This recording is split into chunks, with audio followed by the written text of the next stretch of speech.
In the last topic, we were seeing what is meant by formal organization. Now, this session is the continuation of that. That is, I said about another characteristic of organization where it doesn't follow the rules and procedures. And that type of organization where it is not deliberately formed, it is not strictly following the norms or procedures which is being decided, we call it by the name informal organization, and that is our next topic, informal organization. Informal organization.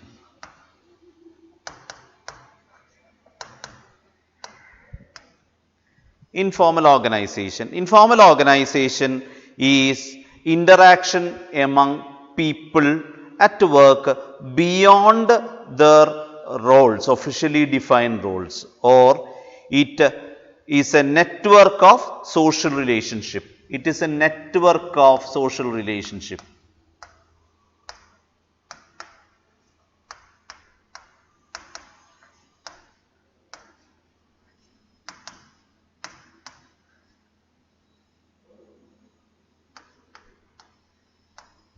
It's a network of social relationships.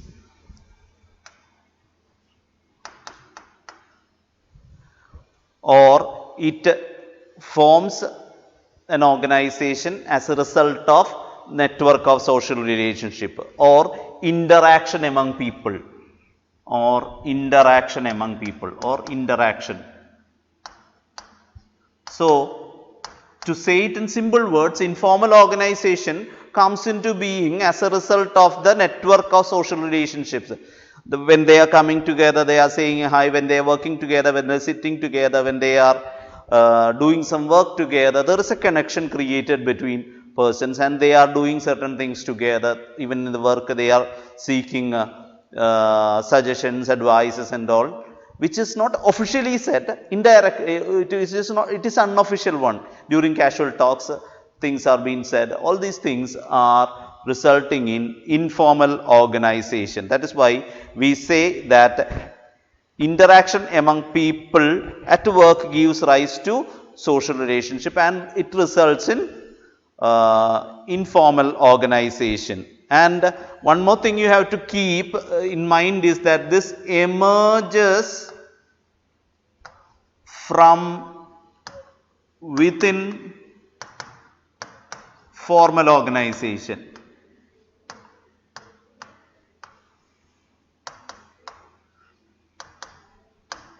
Many a times informal organization is formed inside formal organization, because employees working in an organization doing a work is a formal organization, whereas when they come together at a canteen having chit chat, discussing about their work casually and getting suggestions or advices, that is informal organization. So this informal organization is from within the formal organization. It emerges from within the organization, and this comes into being when people interact beyond defined roles. Informal organization is happening when people are people are doing things beyond their officially defined roles. When a person faints inside the organization, nobody goes for checking out what is the rule and all. They come and help. So there people come together for a common purpose. That's an organization. They are coming together and doing certain things. But it is not an officially defined one. According to the requirements of time, according to certain situation, they are coming together. So it is interaction of people beyond officially defined roles. So informal organization comes into being when people are going beyond their officially defined roles. Another thing is that it can be based on interaction and friendship. They form groups. So usually what happens is that it can be a result of friendship, it can be a result of working together, it can be a result of taking food together, whatever be. So some common interest will be there, something common interest will be there, something of common, because those who are coming together for lunch at time, those who are taking food together, those who are traveling in the bus together. On many bases, this informal organization can be created. So it cannot be forced into a rigid structure. It cannot be forced into a rigid structure. Informal organization doesn't follow any rules and procedures. It just proceed on. It just proceed on. And what to say? When people, there is no fixed line. There is no fixed lines of communication. No written rules. No fixed lines of communication. No written rules. Fixed lines of communication.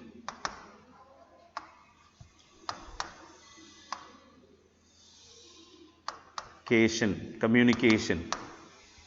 So there is no fixed rules. Each person has to do it like this. Each person has to communicate only like this. This person can communicate to this person. No. When you go to a cafeteria, you yell, you shout, you laugh. We cannot say that only when that person says, I will laugh, this person say, I will not laugh. No, it doesn't follow any strict rules or strict line of communication. It just follows the freedom. So that is informal organization.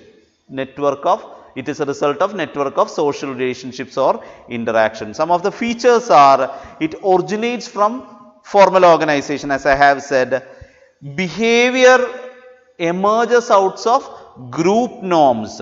Behavior evolved from group norms. No written rules, no fixed lines. It is according to a situation, what is the communication or what are the common rules. That is not even a strict rule. It arises out of the common behavior required at the time. Group norms, group members will decide what to talk and what. Certain times they will be talking serious, certain times they will be talking politics, certain times spirituality, whatever be. It is group norms. A group decides, not anybody decides and give it to them. They decide at that moment. Another thing is that independent channels of communication. Independent channels of communication means they are not following any fixed line of channel. They are just following what to say, their own required lines. They doesn't follow any particular line of communication. Another thing is that it emerges spontaneously. It emerges spontaneously, which means out of the requirement of the time. At that time, what is required? For example, if it is during a election season, they will be surely talking about the politics. When they are traveling together, if it rains, they will be talking about the weather. So it will be according to the time. It emerges out spontaneously. They will not pre-plan and do things. So that is also another feature. Again, there is no definite structure to be followed. I will talk to this person will talk to the next person. No, there is no definite structure. I may talk to a person who is sitting so far. I may yell out to him.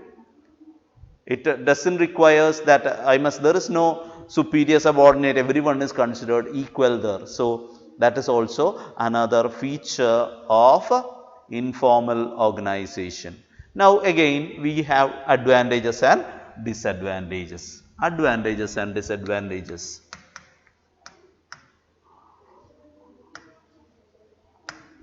Advantages and disadvantages. One of the basic advantage is that a faster spread of communication.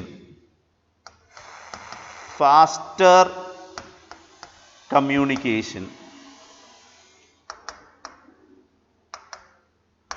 And also feedback.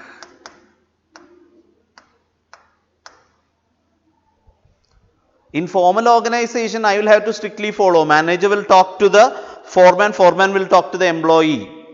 It has to follow that type itself.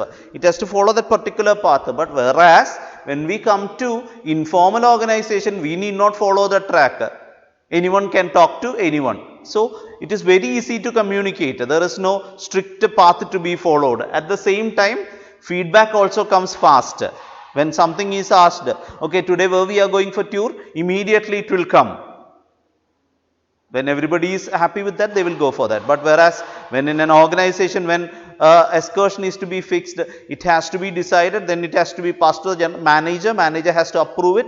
Finance manager has to give the funds. Lot of procedures. Here, communication happens fast, feedback also comes fast. So that is a basic advantage of informal organization. Another thing is that it fulfills social needs.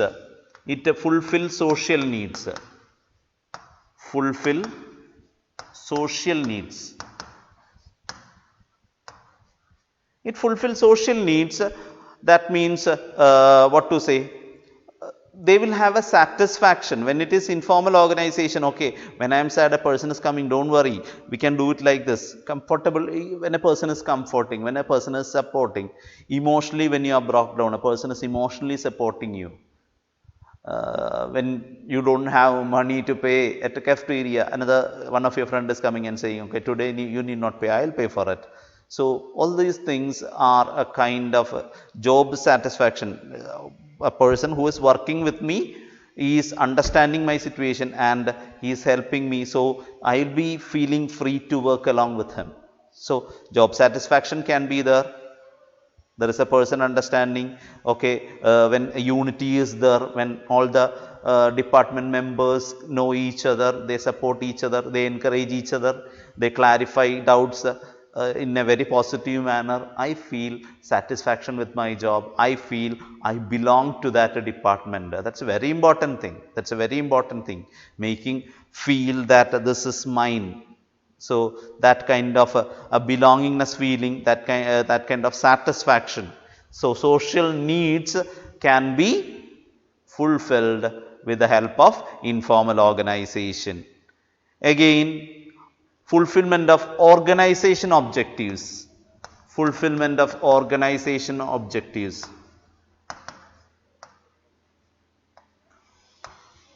Organization objectives.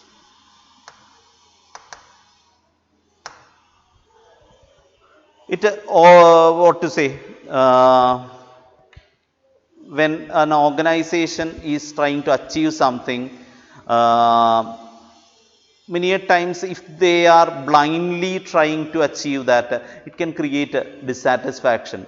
For example, if an organization is fixing its starting time at 6 a.m. and if employees have no facility for traveling or reaching office at that time, and if they are insisting that employees must reach by 6 a.m., it will be difficult for them.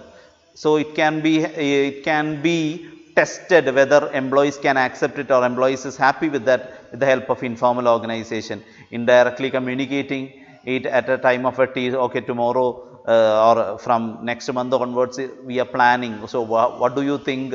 It can be put at a time when they are coming for a common meeting or recreation.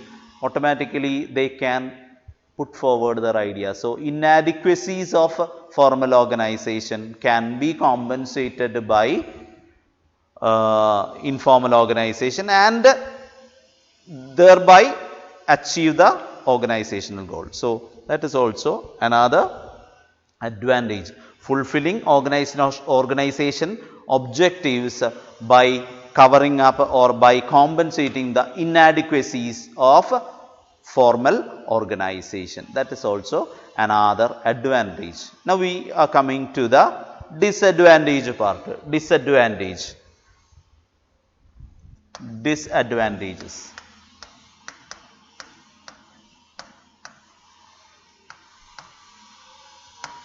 Disadvantage. One of the basic disadvantage is that it can become a disruptive force.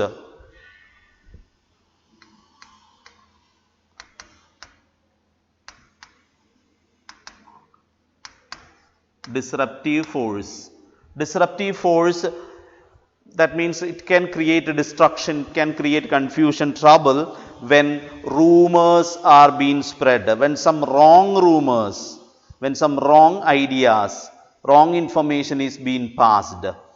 Automatically it can become a force which can create destruction. So it can become a disruptive force, and when wrong idea, wrong communication is being made, it can badly affect the organization.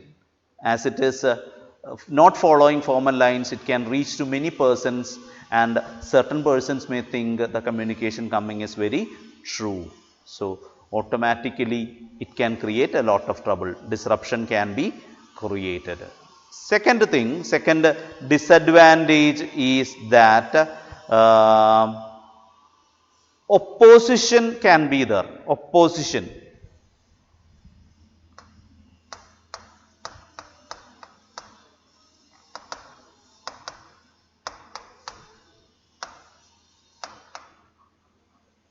Certain times, as I have said, certain formal policies can be checked, can be tested through informal network. At times, if informal organization is objecting it, opposing it, it may create difficulty in implementing the plans. It may create a difficulty in implementing the plans.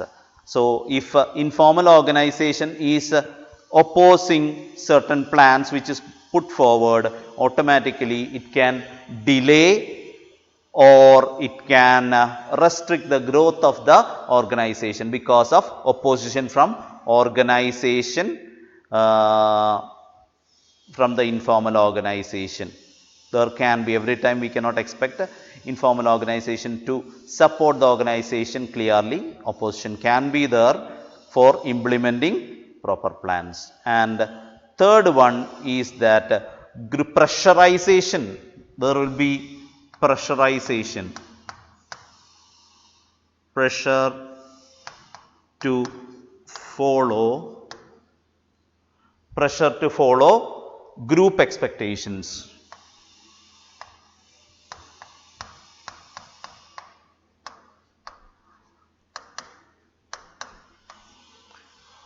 This can happen when in informal group, within that informal group, if there is two people with two type of thinking pattern, certain persons may not be happy with a certain group decisions made, they may oppose it. So automatically when more number of persons are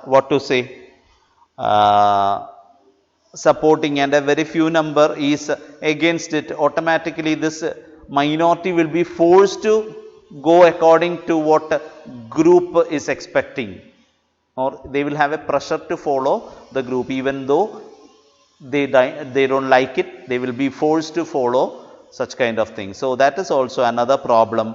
A pressure can be there to follow group expectations. The pressurization, pressure to follow group expectation for members, those who are not happy with the group decisions, may also happen. That is also a disadvantage. So that is all about and one more thing you have to keep in mind is that informal organization is there within every formal organization, and if we can use informal organization in the best manner, formal organization can be benefited a lot. They can gather a lot of support and improve their organizational performance. So wise manager uses informal organization in the right way in order to make a formal organization much more better.